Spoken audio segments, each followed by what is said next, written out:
Toute la création t'adore.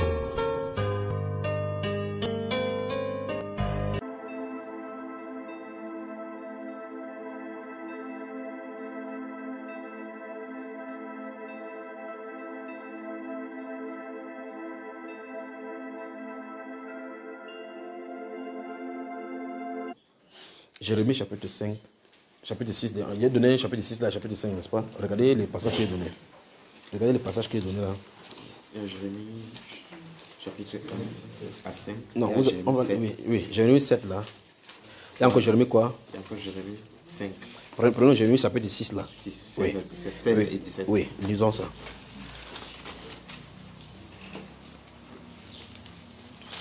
On y va.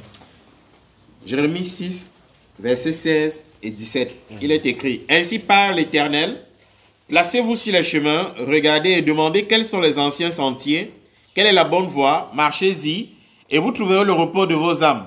Mais ils répondent: nous n'y marcherons pas. J'ai mis près de vous des sentinelles. Soyez attentifs au son de la trompette. De la trompette. Mais ils répondent: Ah. nous n'y serons pas attentifs. Que ha. Vous entendez ce que le prophète dit? Écoutez ce que Dieu dit. Il dit que ainsi parle l'Éternel. Tenez-vous sur les voies. Regardez quels sont les anciens sentiers. Regardez. Ok. Maintenant, Dieu que nous servons maintenant, c'est le Dieu que les apôtres de Paul ont servi. Amen. Nous voulons la présence de Dieu comme chez eux. Okay. Il dit, tenez-vous donc devant la parole. Regardez comment ils ont marché. Il dit qu'il a mis devant nous les sentinelles pour sonner la trompette. Les prédicateurs sont là pour sonner la trompette. Écoutez. Il dit, oh. Vous avez suivi ça, frère? Très bien. Voilà la prophétie qui est donnée. Donc, vous voulez marcher comme les apôtres ont marché avec l'esprit? Oui. Regardez comment ils ont marché. Regardez les anciens sentiers. Dieu n'est pas moderne. Il n'a pas changé. Le modernisme ne diluera pas la présence de Dieu. Et vous ne pouvez pas fédérer avec le modernisme et espérer avoir la présence de Dieu que les gens qui ont marché dans la sincérité et dans le travail ont eu. Vous ne marcherez pas dans la même dimension. Même dimension, même prix. Prix à payer, bien plus encore, les exigences de ces fins de temps sont plus graves. Parce que l'onction qui est là est 7 fois supérieure à ce qu'eux ils ont eu. Donc l'exigence est assez assidue. Il faut la purification des souillures du monde totalement. Amen. Vous y êtes? Très bien. On va dans un autre livre que je vais vous donner. Ne fermez pas le livre de Jérémie ici, d'accord? Ne fermez ce passe-là. Allons dans 1 Pierre. 1 Pierre. Premier épître de Pierre.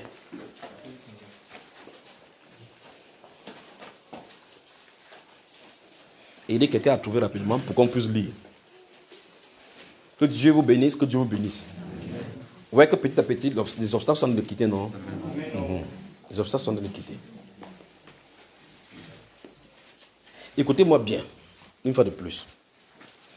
Lorsqu'on commence à prier pour chercher sa présence, je vois tes yeux ouverts comme ça, il vient me piquer tes yeux là. Quand tu es concentré, quelqu'un tombe, ce n'est pas ton problème. Si quelqu'un crie, ce n'est pas ton problème. Vous allez voir comment il va taper quelqu'un. La présence va souvent venir sur vous, que vous le voulez ou pas. Je vais même pas force, je vais vous taper. Vous entendez quand je gifle quelqu'un, que quelqu'un ne regarde pas. Quelqu'un se regarde comme ça, après tu entends son nez sent la bouillie. On va encore manger la bouillie aujourd'hui. Et on a de chercher la présence de Dieu, il a de chercher la bouillie. Donc on va se mettre à genoux. Quand il va dire c'est le moment qu'on commence à prier. Priez comme votre vie en dépend et enfin votre vie y dépend. Personne ne sortira de sa présence sans sa présence. Amen. Je vous le dis. D'accord? Je vais faire tout et tout pour qu'aucune distraction ne vous garde. D'accord? Et quand vous allez prendre cette présence, maintenant, il va falloir que vous gardez cette présence. Garder cette présence, ça veut dire quoi? Que vous soyez n'importe où, que cette présence soit avec vous. Parce que c'est sa promesse. Je suis avec vous tous les jours jusqu'à la fin du monde. La présence vient pour demeurer pour toujours. Quelle glorieuse promesse. Amen. Il ne vient pas pour partir, comme la rosée qui venait le matin et puis disparaît là. Non, non, non, non. La rosée qui vient de donner, c'est la rosée vivifiante. Amen. Vous comprenez ce frère? 1 Pierre chapitre 2. On va lire les 3 premiers versets. Écoutez bien. Donc quand tu lis, je dis stop. D'accord mon frère? Maintenant, allons-y. 1, 2, 3. Rejetant donc toute malice et toute ruse, la dissimulation, l'envie et toute la médisance. Stop. Il dit qu'on fasse quoi de ça? On les rejette. Amen. On va citer doucement ce qu'il a dit là-bas. Rejetant donc quoi? Toute ma malice. On doit rejeter. Ça ne doit même pas se mentionner, comme Éphésiens chapitre 5 le dit. Amen. Ça ne doit pas être nommé au milieu de ça. Donc, qu'est-ce que tu fais quand tu rentres dans la prière, quand tu rentres dans la prière, quand tu rentres dans ta chambre secrète, quand tu penses que parce que tu te poses, on dit, rejetant donc toute malice, toute ruse et dissimulation, l'envie, quoi encore? Toute médisance. Ça ne doit pas être là-bas. Tu ne dois pas rester en train de parler contre quelqu'un. Ça fait quitter la présence de Dieu. Désirez donc le lait spirituel est pur. Le lait spirituel commence par la présence de Dieu qui vient sur toi. Avec ça, tu commences à grandir dans sa présence, dans sa connaissance. Vous ne pouvez pas désirer ce lait-ci en gardant tout ce qu'il a cité précédemment. Il dit pour que ce lait-ci vienne, pour qu'on te fait nourrir, pour que tu grandisses, que ce soit pur dans ta vie, rejetez ça. Ils sont de montrer les obstacles qu'il faut enlever. D'accord? Rejetant donc toute malice. Oui. Toute ruse. Oui. La dissimulation, oui. L'envie, oui.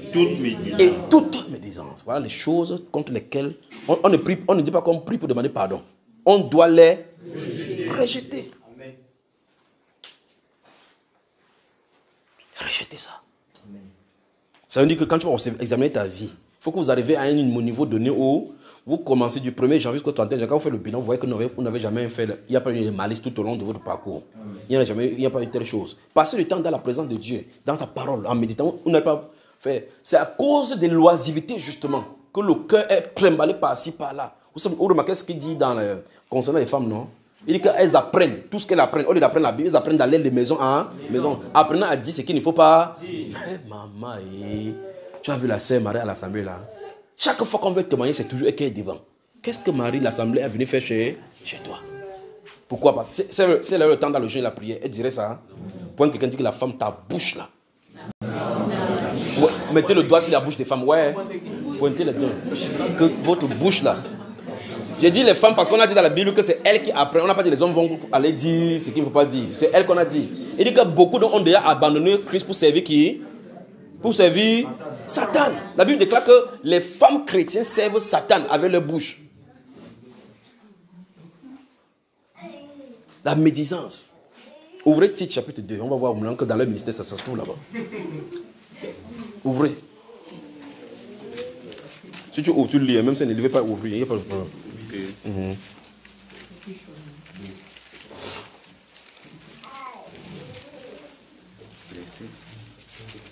Tite chapitre 2. Livre verset 3. Allons-y, à haute voix. Dit que les femmes âgées doivent aussi avoir l'extérieur qui convient à la sainteté, n'être ni médisante. Stop. Vous avez entendu? La médisance, c'est pour eux parce que leur bouche ne reste pas tranquille. C'est ce qu'il a dit qu'on nous connaît. C'est comme ça qu'une était venue se plaindre là-bas. Elle était venue, elle bavardait que son mari m'a tapé. Il veut sortir de la maison, J'ai appuyé sur. Vous savez, quand vous parlez comme ça, je reste toujours tranquille. Tu crois que je suis de boire tout ce que tu dis. J'ai appuyé le pied de ma femme sur la. Il dit qu'elle ment.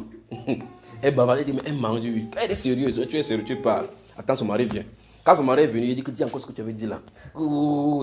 Tu l'as tapé, il dit oui. Le caméra, c'est quoi? Elle maintenant, devant son mari, il dit que j'ignore, tu connais nos bouches, nous les femmes. C'est elle qui me dit maintenant que tu connais nous les femmes avec nos bouches là, non? C'est cette bouche là que ça nous dit qu'il faut que ça se taise. C'est la Bible qui dit la médisance. Elle dit que ce qui m'énerve sur lui, c'est qu'il ne fait que taper sur ma tête. Il me cogne sur la tête, mais c'est là où il a vu pour taper, parce que sa tête là ne comprend pas que la médisance n'est pas bonne. Alléluia. La médisance, la bouche. Alors la Bible déclare qu'on rejette la médisance. Mais c'est vrai qu'il y a des gens qui ont l'onction de Congo, ça plus que les femmes. Je vous le dis. Quand il passe comme ça, je ne peux pas t'aller prendre ton nom. Avant d'arriver chez toi avec le nom de papa Hervé. En sortant, il sort avec le nom de maman Tani, papa Tani. Il passe, il lâche ça, il lâche même pour frère en sortant, il se l'a sorti. Donc tu entends que qui a dit ça, tu entends, tu es dépassé, tu fais seulement comme ça. Mais ce que je veux vous dire, c'est que si on s'occupe des choses spirituelles, on n'aura pas le temps de toutes ces choses-ci. C'est l'oisiveté qui fait cela. Oh, dans cette écriture, il y a tellement de choses à connaître chez Dieu qu'on n'a pas le temps pour les sottises comme ça. Et ne permettez pas que vous commencez à construire votre relation avec le Seigneur. Quelqu'un vienne troubler votre entropie, votre environnement. Que quelqu'un vienne par là-bas pour commencer à injecter le poison. Quelqu'un vient avec le nom de quelqu'un, tu dis stop, ça ne doit pas entrer chez moi et ici. S'il dit que il y a quoi à boire ici, il dit que mets d'abord à genoux, tu pries pour la personne pour qui tu voulais parler. Prie d'abord pour cette personne. Vous faites comme ça 2 fois, elle part dans une maison, on bloque. Elle va dire, moi ma bouche c'est aussi, tu vas avoir des trucs. Elle même va arrêter sa bouche. C'est parce qu'elle trouve un terrain fertile pour parler. Elle pêche, elle veut introduire les gens dans son péché et commence à marcher maintenant dans le péché. Et voilà maintenant une cargaison de médisance. Si la Bible a écrit ça, si c'est écrit dans les Saintes Écritures, il faut qu'on fasse attention. Amen. On dit rejeter cela. Vous ne pouvez pas croître avec le lait spirituel, avec ça, avec vous. Il faut rejeter la médisance. Amen. Vous avez compris cela? Vous voulez savoir bien ce que c'est la médisance? C'est que tu as dit à quelqu'un concernant l'autre. S'il est là, tu ne dirais pas. Voilà la médisance. Amen. Attends, il te dit. Il ne t'a rien dit. Hein? Est-ce qu'il t'a dit quelque chose? Oh non. Qui ne sorte de votre bouche aucune parole. Mais s'il y a lieu, quelques bonnes paroles. Comment vous voulez tronquer l'agriculture? Quelques bonnes paroles qui servent à l'objet et qui communiquent une grâce à ceux qui l'entendent. Donc quand je quitte les chaises, il m'avait parlé de celle-ci, il faut qu'il me rassure que la Bible déclare que c'est quelqu'un qui parle comme déclarant les oracles. S'il parle, notre relation doit se baser sur la parole. L'amour doit être le socle. Christ doit être le socle de notre conversation. Ça ne doit pas être, quelqu'un ne doit pas être sujet. Si je dois parler de quelqu'un par rapport à là, c'est que j'ai vu quelque chose sur tel frère ou sur telle soeur. Prions pour cette personne. Parce que la Bible déclare si quelqu'un voit son frère comme un péché, qu'il est même pour l'amour, qu'il prie. Pas qu'il part commenter son péché. Pas qu'il part rapporter son péché. En rapportant, tu as des péchés toi-même. En étant peut-être la personne s'est déjà repentie là-bas. C'est réglé devant Dieu. Tu continues à faire exactement comme ces gens dans Jean chapitre 8. Vous savez, mon frère? Donc, faisons attention. Les gens qui ont tué les bandits qui étaient à la croix avec Jésus, pour eux, quand ils sont rentrés, ils ont tapé la main comme ça pour dire qu'on les a tués bien. Un est au paradis avec Jésus. Eux qui ont tué, ils n'iront jamais au paradis. Ils seront là-bas en regardant, ils vont voir le paradis. Mais le type avait volé ma bouteille, gars, on les tué, non? On dit oui. À la croix, il s'est réconcilié. Donc, faisons attention. Donc, rejetant donc toute souillure, la médisance, tout ça, rejetant, désirer. Donc, vous remarquez que désirer est placé longtemps devant. Avant cela, il y a d'abord rejeter. On doit rejeter certaines choses pour pouvoir désirer. Vous ne pouvez pas en même temps désirer la présence de Dieu avec ses souillures à l'intérieur. Vous avez mon frère? Très bien.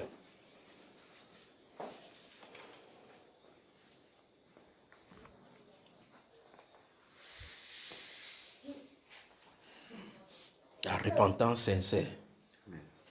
La foi au Seigneur. Je vais insister sur la foi là tout à l'heure encore. Je vais y revenir. Parce que vous allez être debout avec à côté de quelqu'un.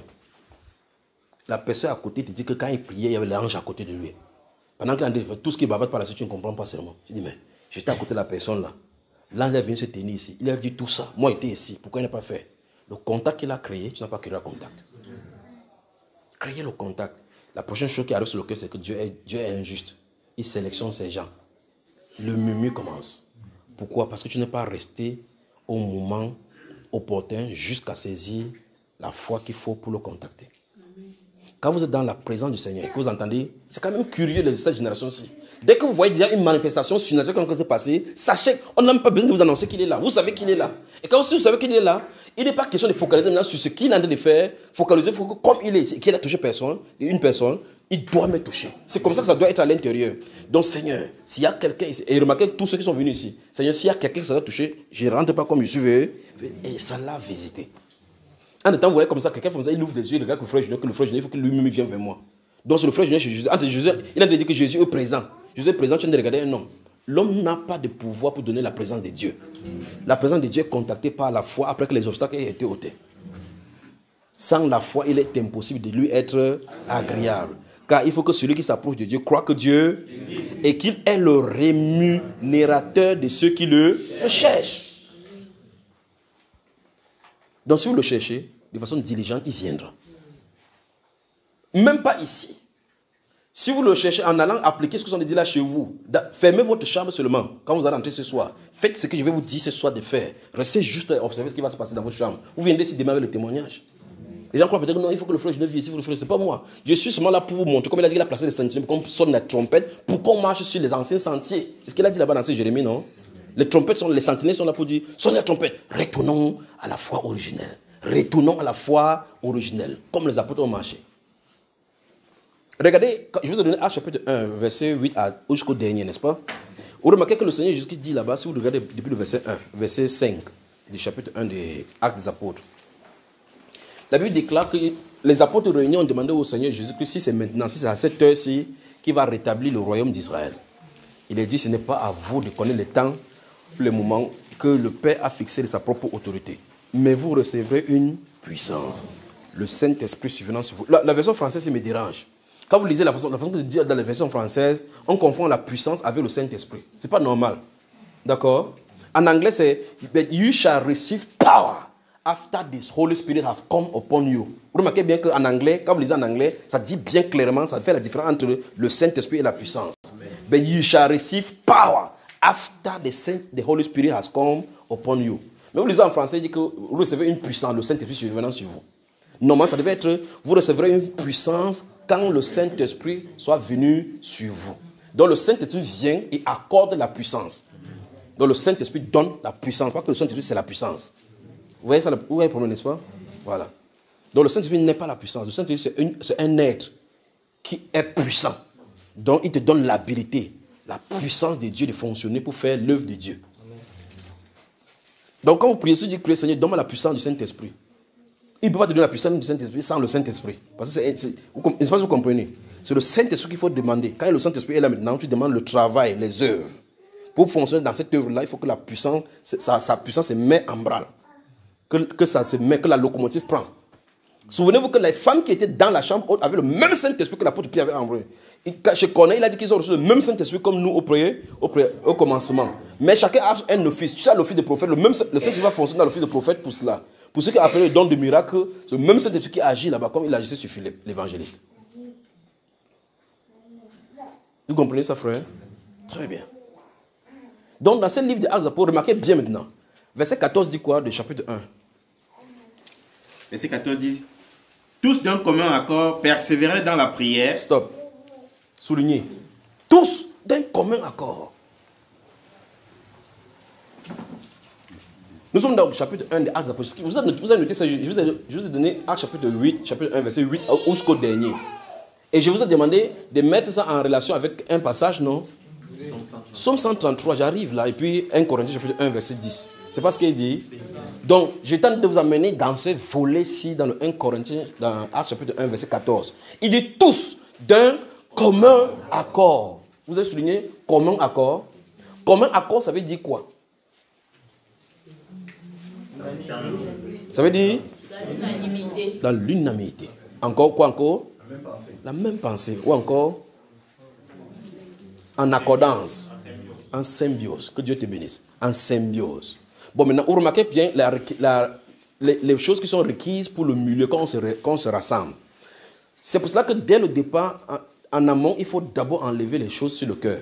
Le manque de pardon. Parce que s'il y a entre vous, déjà même ici, il y a un problème entre une ou deux personnes, l'assemblée ne peut plus jamais être en accord. Parce qu'il y a quelqu'un à l'intérieur qui a un problème avec l'autre. Vous comprenez ça? Je vais vous montrer. Il y a le réveil personnel, le manque de pardon, ainsi de suite. Le rédigeant tout suivre, ceci. Mais ici, on en a parlé, parce que dans Somme 133, on dit que, oh, qu'il est bon, qu'il est doux, pour des frères de demeurer ensemble. On dit que lorsqu'ils demeurent ensemble comme ça, dans l'unité là, c'est là où Dieu fait quoi? Il déverse son huile. Donc, si nous sommes ici pour l'huile, il faut que nous soyons en accord dans cette communion-là. Donc, il ne faut pas qu'il y ait un obstacle. Ça veut dire que s'il y a quelqu'un ici qui reproche quelque chose à quelqu'un, il faut qu'il va vers la personne pour enlever ça, pour que l'obstacle ne nous crée pas chemin. Amen. Ce sont les freins au mouvement du Saint-Esprit. Parce que, je vous le dis au nom de Jésus, si celui-ci et celui-ci ne s'entendent pas, le Saint-Esprit ne viendra pas sur lui, il ne viendra pas sur lui. Parce que c'est un esprit d'accord. Il ne peut pas te donner l'esprit et l'autre l'esprit pour que vous soyez dans la division. Que non, continue, tu es mon Saint-Esprit, va là où tu vas.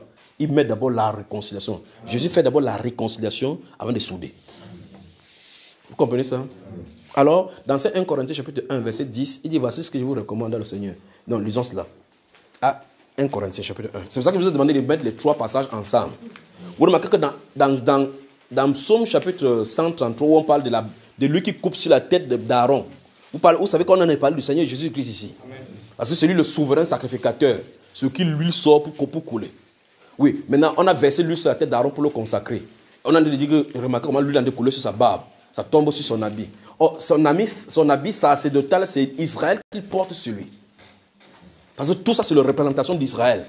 Sur sa tire, ainsi de suite, il y en a 12 cristaux là qui représentent chaque peuple là. Les 12 pierres qui sont là-bas, c'est 12 peuples d'Israël. Donc quand lui tombe de l'huile là-bas, dessus la barbe, ça coule là-bas, c'est de lui que ça coule sur Israël. Et Aaron est le type du sacrificateur Melchisédek, qui reçoit le Saint-Esprit versé maintenant sur l'église. Et il dit qu'il faut que l'église soit unie pour qu'il le fasse. Verset 10. Je vous exhorte, frères, par le nom de notre Seigneur Jésus-Christ, à tenir tous un même langage et à ne point avoir de division parmi nous. Parmi vous. Tu es trop fort. Mais, attends d'abord. Ouais. Donc, vous remarquez qu'il parle ici aux chrétiens. C'est pour ça qu'il essayait tant bien que mal de maintenir les chrétiens, parce que tant que les chrétiens sont unis, la puissance de Saint-Esprit sera toujours au rendez-vous. Si on est unis dans l'amour, il va titiller ça avec le Saint-Esprit. D'accord? Il dit, je vous exhorte donc à tenir tous un même langage et à ne point avoir des divisions parmi vous, mais à être parfaitement, allons-y. Unis. Allons-y, non, lis encore le mot. Mais à être parfaitement unis. Souligné, parfaitement unis. Parfaitement unis. Point quelqu'un dit, tu ne dois rien reprocher à quelqu'un ici. Tu ne dois rien reprocher à quelqu'un ici. Et si tu as quelque chose que tu reproches, je ne veux pas que tu me freines la présence. Règle ce problème. Pas demain. Maintenant. Voilà. Maintenant. Parce que la Bible déclare que si vous entendez sa voix aujourd'hui, non, je ne sais pas, okay, ça doit être aujourd'hui, pas que non, demain, quand on va sortir vers le... Si vous savez que vous avez quelque chose contre quelqu'un, faites comme ça à la personne, vous sortez. Vous réglez le problème. Il ne faudrait pas qu'on ait des péchés d'Akan au milieu de nous, qu'il y ait de l'interdit au milieu de nous. Quand je vous aime sincèrement. Si vous avez autre pensée derrière l'amour, là, c'est votre problème. Vous comprenez, frère? Donc, regarde encore quelqu'un dit que je ne veux pas que tu me prives de la présence de Dieu. Si tu as quelque chose contre quelqu'un ici, pardon, appelle-la, vous partez, vous réglez ça dehors. Moi, je désire la présence de Dieu. Règle ton problème. Ne nous crée pas de soucis.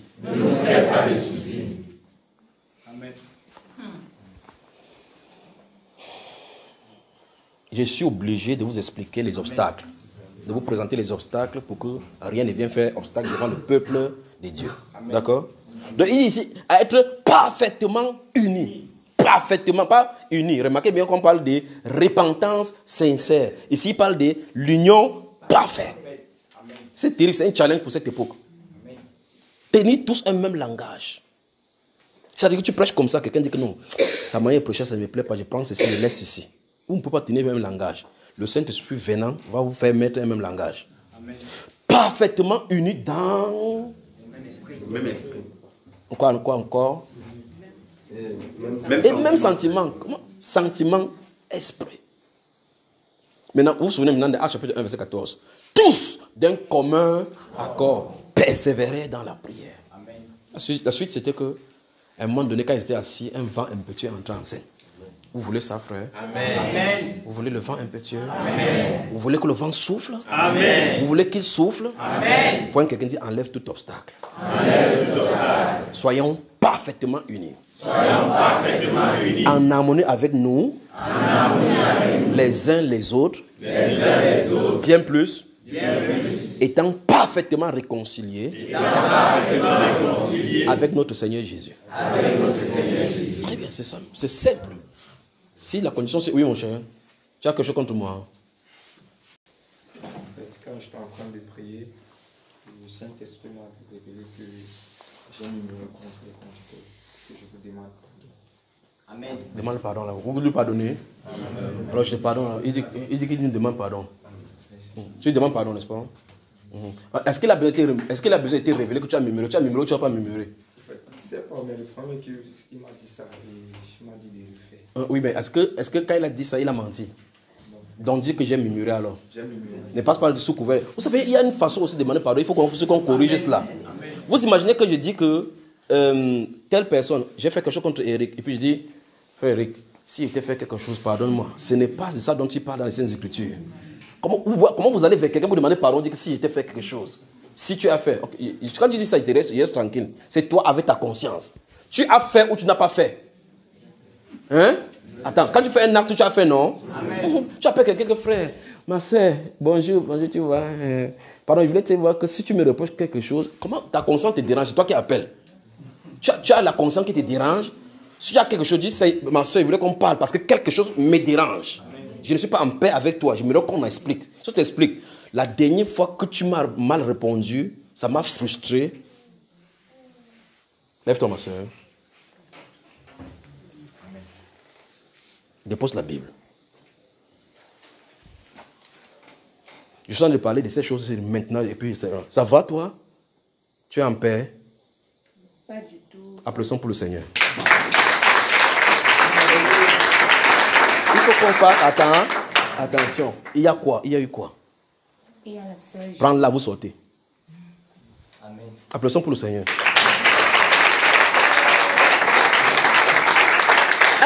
Va la prendre, ne sors pas. Va la prendre. Attrape-la comme ça, vous sortez. Il va régler le problème. Je suis en train de vous démontrer quelque chose et puis ça me tourne là derrière qu'il y a quelqu'un ici derrière. Allez derrière, allez. Fermez la porte.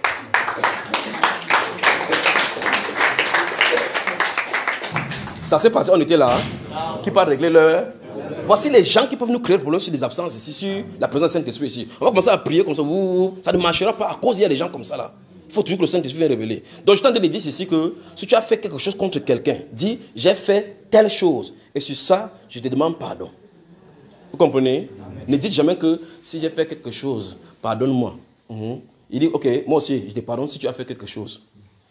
Vous croyez que c'est la réconciliation, ça, frère? Ça ne marchera jamais. Il faut mettre le doigt sur ce que vous avez fait. Vous devez être précis. Amen. Si tu as prêché contre quelqu'un sur quelque chose, dis-lui que je t'ai fait telle chose, je te demande pardon. D'accord? Quand ils vont se réconcilier, ils vont venir là-bas, ça sera terminé. L'obstacle est ôté. Si chacun commence à cacher devant son cœur, c'est cette chose qui va faire que Satan va l'utiliser plus tard. C'est ça qui dérangeait à l'église où Paul écrit aux Philippiens. Il dit que aide Saint-Tige et Évodie à être un même sentiment. Parce que leurs noms sont écrits dans le livre de vie. Rien ne doit faire obstacle sur la terre. Parce que tôt ou tard, on va se rencontrer au ciel. Alléluia. Amen. Que toute la gloire revienne à notre Seigneur Jésus. Oui. J'ai une préoccupation. Oui. S'il arrive... Non, assieds-toi, ma soeur.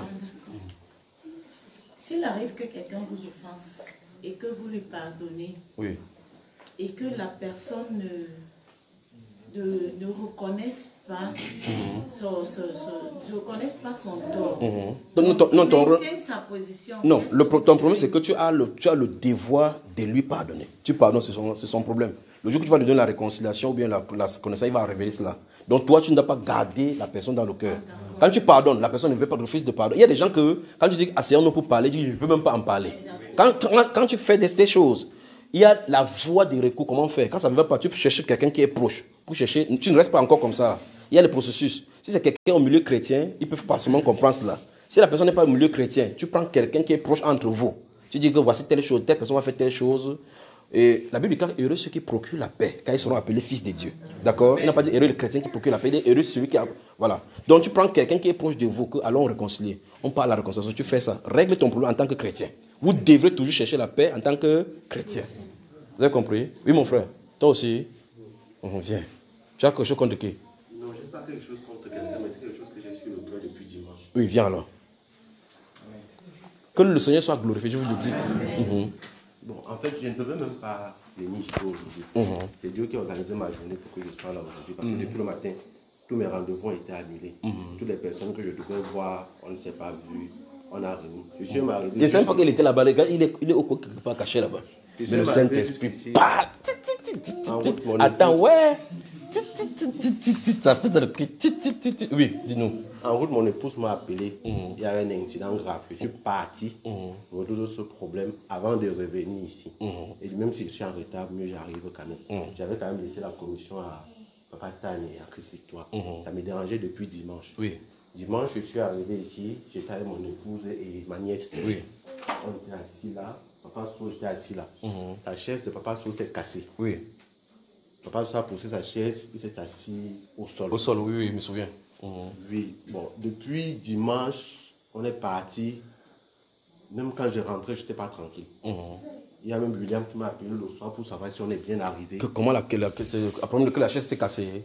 Oui, non, pas que la chaise s'est cassée, que lui, Papa s'assoit au sol. son âge, s'assoit au sol. Nous tous les jeunes, nous étions assis sur les chaises, chacun était confortable. Confortablement là. On était assis, on baissait la tête, on regardait, on faisait. On se réjouit. L'ancien, lui, il est assis au sol. Il était assis au sol. Ça m'a beaucoup dérangé et comme toute ma journée, toute la journée d'aujourd'hui, j'étais à la maison. Je devais voir telle personne, je ne peux pas venir, on voit demain, telle personne, jusqu'à 14h, j'appelle Chris Victoire, je lui dis, si j'ai fini ce que j'ai à faire. En fait, je n'avais rien à faire, j'attendais une dernière rendez-vous. Lui aussi m'a dit, je n'ai bien fait, ok, mais je sors. J'avais l'intention, là j'étais 2 pastèques, j'avais l'intention de venir demander des excuses au nom de nous tous les jeunes à Papa Sow. Amen. L'école n'est pas là, il vient donner à Papa Tani. Oui, tu as donné à Papa Tani, même demain il sera là, tu vas lui dire ça face à face. Papa Tani, ta chaise était cassée, donc demain alors, d'accord? J'espère que Dieu le bénisse. Oui, tu seras là. En tout cas, que le Seigneur te bénisse, d'accord? Applaudissons pour notre frère. Vous remarquez qu'il faut qu'il vienne chaque fois, une femme enceinte s'assoit sur une chaise cassée, elle est mal assise. Il faut qu'on dise aux jeunes que lève-toi pour donner la chose. Ça, on appelle ça la bienséance. On n'a pas besoin de la présence de Dieu pour faire ça. D'accord? Alors, qu'est-ce qu'on peut dire ce soir? Comment entrer dans sa présence? Tout obstacle doit être ôté. On doit croire que comme il a dit, il le fera. Parce que ceux-ci ont dit, il a dit, il a fait. D'accord? Si vous avez quelque chose contre quelqu'un ici, vous ne devez pas pardonner. Et vous réglez le problème avec la personne. Ne restez pas dans votre cœur comme ça. Vous dites, je pardonne à telle personne. Si elle est là, sortez, allez régler. Sinon, ça ne marchera pas avec vous. Je vous le dis. En tout cas, voilà l'instruction. Vous sortez avec la personne, vous causez, vous lui parlez.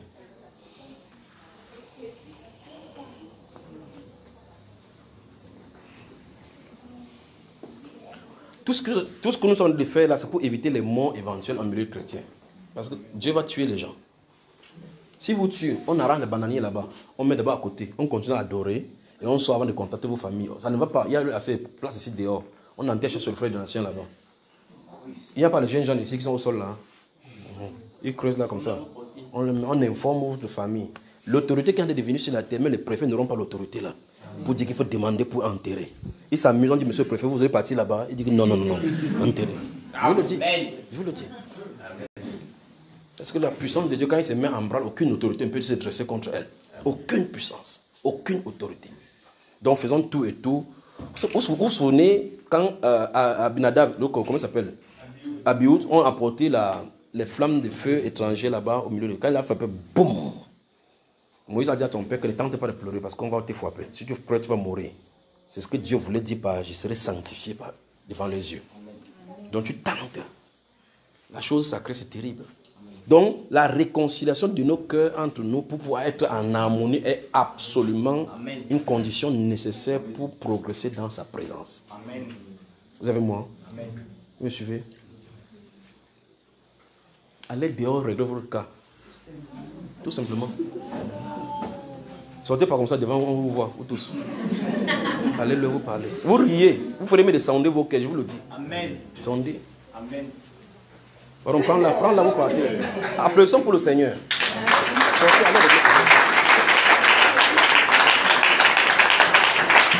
vous imaginez.